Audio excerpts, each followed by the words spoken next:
Assalamualaikum warahmatullahi wabarakatuh. Selamat berjumpa kembali pada pelajaran fisika. Pada ini saya masih membahas optigometri. Pada bagian kedua adalah pembiasan pada bidang datar. Oke. Yang pertama itu adalah cermin. Pembiasan pada bidang datar. Ini kita berikan contoh. Ini ada dua medium yang berbeda. Yang putih ini adalah udara dengan indeks bias adalah 1 atau kerapatannya. Yang di bawah ini adalah air dengan kerapatan atau indeks biasnya ada 1,33. Oke. Ya. Jadi antara udara dengan air itu lebih rapat air. Bagaimana apabila ada sinar datang dari udara ke air? Nih, sinar datang. Ini merupakan garis normal. Pengukuran sudut datang itu dari garis normal. Oke. Ini kita tentukan bahwa sudut datangnya 45 derajat. Oke. Iya. Ini terjadi sudut bias. Itu juga ukuran dari garis normal. Ini sekitar 32 ya. Berarti apa? Antara sinar sudut datang dan sudut bias lebih besar sudut datang. Maka apa? Sinar datang dari medium kurang rapat atau dari medium renggang ke rapat akan dibiaskan mendekati garis normal. Anda lihat ini. Kita gerak-gerakkan. Gitu ya. Kalau ini kita taruhkan tepat di sini. Kalau ini tegak lurus pada permukaan, tidak dibiaskan. Oke, itu ya. Nah, ini sinar datang, ini sinar bias, ini garis normal pada satu permukaan daripada satu bidang datar. Sekarang apabila kita balik, yang ini air, ini udara. Berarti ini di sinar datang dari medium rapat ke renggang. Oke. Nah ini. Ya. Ini sudutnya kan 45, ini sekitar 60. Berarti akan dibiaskan menjadi garis normal. Kita lihat ini, ya. Nah, ini nanti kita bicarakan berikutnya. Kalau pas tegak lurus, ini akan diteruskan. Tidak dibiaskan tegak lurus ya. Pembiasan cahaya adalah peristiwa pembelokan arah randa cahaya jika cahaya melalui bidang batas dua medium yang berbeda kerapatannya. Hukum pembiasan cahaya itu dikenal dengan hukum Snellius. Sinar datang garis normal dan sinar bias terletak pada satu bidang datar. Ini ya, sinar datang, sinar bias, garis normal terletak pada satu bidang datar. Sinar datang dari medium kurang rapat ke lebih rapat dibiaskan mendekati garis normal atau sebaliknya. Ini renggang, ini rapat. Akan dibiaskan mendekati garis normal. Sebaliknya sudah ada contoh di atas. Ya. Persamaan umum pembiasan gelombang. Sin I per sin R sama dengan V1 per V2 atau sama dengan lambda 1 per lambda 2 sama dengan N. I-nya itu sudah datang. V1 kecepatan gelombang pada medium asal. Satunya medium asal, R-nya sudut bias. V2 kecepatan gelombang pada medium tujuan. N indeks bias relatif. N ini kan dari asal menuju tujuan. Kalau asalnya 1, tujuannya 2, maka kita tulis dari N 1, 2. Gitu ya. Boleh. Itu sama dengan sin I per ini sin R ya. Sama dengan ini V1 per V2 atau ini lambda 1 per lambda 2. V itu kan sama dengan lambda F. Berarti untuk cahaya pindah dari medium satu ke medium yang lain, itu frekuensinya sama. Ya, ingat ya, frekuensinya sama. Indeks bias adalah perbedaan kecepatan gelombang cahaya yang terjadi pada medium yang berbeda kerapatannya. Nilai indeks bias relatif itu N ini, nilai bias relatif medium 2 relatif 1. Jadi N2 itu indeks bias medium tujuan, N1 indeks bias medium asal. Ini kita rumuskan, ini kita dapat tadi bahwa N12 itu sama dengan N2 per N1. Ini sama dengan apa? Sin I per sin R. Yang bagian ini ya, kita kalikan silang, berarti apa? N1 sin I ya sama dengan N2 sin R gitu loh. Nah, I itu kepada medium asal, R itu pada medium tujuan. Itu persamaannya ya. Jadi tadi N2 per N1 ini sama apa? Ini ya, V1 per V2. V1 per V2. Berarti apa? N1 V1 sama dengan N2 V2. Ini jadi bisa dilihat apa? Indeks bias dengan kecepatan itu pada satu daerah identik juga dengan panjang gelombang. Itu loh. Ini identik ya. Ini ada kaca pelan paralel atau sebuah kaca bening itu ya, kaca paralel. Pelan paralel dua sejajar itu ya. Ini kalau sinar tegak lurus akan diteruskan. Oke. Ini karena tegak lurus pada permukaan ini kan tidak mengalami pembiasan, kan tegak lurus. Nek miring baru mengalami pembiasan atau pembelokan. Oke. Kalau ini kita gerakkan bagaimana? Nih, terjadi ini pergeseran. Kita kembalikan normal. Itu. Oke. Iya. Kalau ini yang kita geser, itu. Nah, ini tekan ke sana. Lebih jauh lagi, geser ini ya. Oke.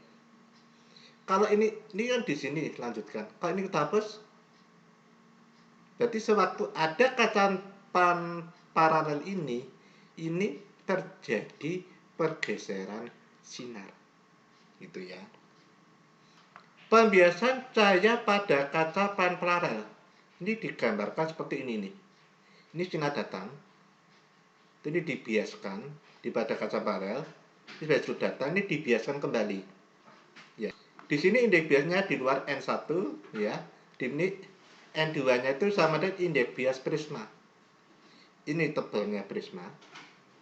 Ini kalau tidak ada prisma, ini kan sinar jalannya lurus. Karena ada prisma, maka dia seperti tergeser. Gesernya sejauh ini T. Kita perhatikan pada jika AB ini loh, jika ini. Ini kan I. Ya, ini I. Ini diteruskan, besarnya ini kan I. Ini R, berarti ini I min R. Besarnya, depannya I, R, ini kan T. Depan sudut itu kan sin. Ya lah. Berarti T sama dengan sisi terpanjangnya AB. Berarti apa? AB sin sudutnya apa?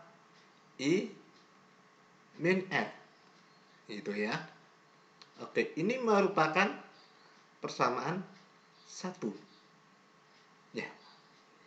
Kalau ini kita lanjutkan di sini, ini D. Sudutnya maka R ini, sini nih. Kalau ini berarti ini depan, ini samping. Kalau samping apa? Samping itu cos. Berarti D sama dengan AB, tapi sudutnya apa? R. Cos R gitu ya. Berarti AB sama dengan D per cos R gitu ya. Ini persamaan 2. Di sini akan kita dapatkan apa anakku? Kita masukkan 1 dengan 2 kita gabung. Ini T. Ya. AB-nya ini kita ganti ini. D per cos R gitu loh. Nah, ini langsung sin I min R gitu ya. Ini soalnya persamaan sini. T sama dengan D sin min R per cos R ya. T-nya pergeseran sinar, D-nya tebal lapisan kaca, I-nya adalah sudut datang, R-nya sudut bias. Sudut kritis adalah sudut datang yang membuat sudut bias membentuk 90 derajat. Nah, sudut kritis itu syaratnya benda datang dari medium rapat ke renggang. Karena dia akan dibiaskan menjadi garis normal gitu loh. Itu syaratnya. Ini kan ini air, ini udara. Jadi sini medium dari medium rapat ke renggang. Kita geser ini. Lihat ini. Terus ya. Nah, pada suatu saat terus pelan-pelan ini kan tambah renggang tuh. Nah, ini kan sudah sama ini kan ini masih ada pantul sama bias ya. Nah, ini ini kan tinggal pantulnya saja. Setelah ini sudut biasnya itu. Berarti saat pada kalau kurang dari sudut kritis itu masih ada pembiasan. Kalau lebih dari sudut kritis maka terjadi pemantulan. Gitu loh. Ya, jadi pemantulan itu terjadi apabila sinar datangnya melebihi dari sudut kritis ya. Dalam persamaan ini kita ketahui ya. Ini kan dari sinar datang dari sini ke sini. Jadi dari N2 menuju N1. Jadi apa? Dirumuskan N2 sin I. Tapi sudut biasnya itu pada di medium 1. Berarti N1 sin R. Ya. Saat R-nya ini 90 derajat. Ya, R-nya itu 90 derajat. Maka ini N2 sin IK. Ini sudut kritis. Gitu loh. Jadi sudut kritis itu R-nya sama dengan 90 derajat. Oke? Berarti N2 sin IK sama dengan apa? Ini sin 90 berapa? 1 kan? Pinter. N1. Berarti sin IK sama dengan N1 per N2. Gitu ya. Atau sin IK N2 berarti dari medium 2 menuju medium 1. Gitu loh. Gitu. Ya, persamaan kudus kritis sin IK N1 per N2 atau ini ya, apa N21. IK itu sudut kritis. N1 indeks bias medium tujuan. N2-nya indeks bias medium asal yang rapat, ini yang renggang ya. Di N2-nya jadi syaratnya dari rapat ke renggang. Pembiasan cahaya pada prisma akan membentuk sudut deviasi yang merupakan perpanjangan sinar datang dan yang meninggalkan prisma ya. Atau sinar bias terakhir. Ini gambarnya sebuah prisma, ya. Ini kan kita taruh sinar ini kan ini di sini. Pesannya. Kan ini kita geser-geser nah. Gitu ya. Oke. Sudut deviasi, ini deviasi delta ini adalah sudut yang dibentuk antara sinar datang pertama dengan sinar bias terakhir nih. Ini diperpanjang. Ini sudut deviasi. Ya. Nah, beta ini sudut pembias sudutnya dari prisma itu. Oke. Ini sinar datang. Ini garis normal, ini I1. Ini R1. Terus ini datang ke sini sinar jadi menuju bidang kedua, ini I2, sini R2. Itu ya. Oke. Kalau ini kita misalkan sudutnya di sini apa? Alfa. Sini sudutnya gamma. Ya. Oke. Kita tulis alfa itu dengan apa? Ini aja. Ini sampai sini kan I1. Berarti alfa sama apa? I1 kurangi R1. Berarti alfa itu sama dengan I1 kurangi R1. Terus gamma. Nah, gammanya ini sama di sini. Sudut dalam sudut bertolak belakang. Nah, ini di sini R2. Ini I2, ini R2. Berarti gamma sama dengan apa? R2 kurangi I2. Kalau ini kita tambahkan bagaimana? Alfa ditambah gamma itu salah segitiga, itu sama deviasi. Gitu loh. Nah, I1 tadi kan I1 tambah R2 min I2 min R1. Oke. Berarti ini sama dengan I1 plus R2, ini min ya. Ini I2 plus R1. Ini sama dengan I1 plus R2. Min. Nah, I2 tambah R2. Ya, seperti kan. Ini kalau kita perpanjang ini saya sebut di sini. Dalam segi 4 tali busur, sudut yang berhadapan 180 derajat. Berarti panjang ini 180 derajat min beta. Berarti sudut di sini ini beta gitu. Berarti R2 tambah R1 tambah I2 itu sama dengan beta. Berarti ini beta gitu loh. Bisa kita tuliskan apa? Bisa langsung dirumuskan ini.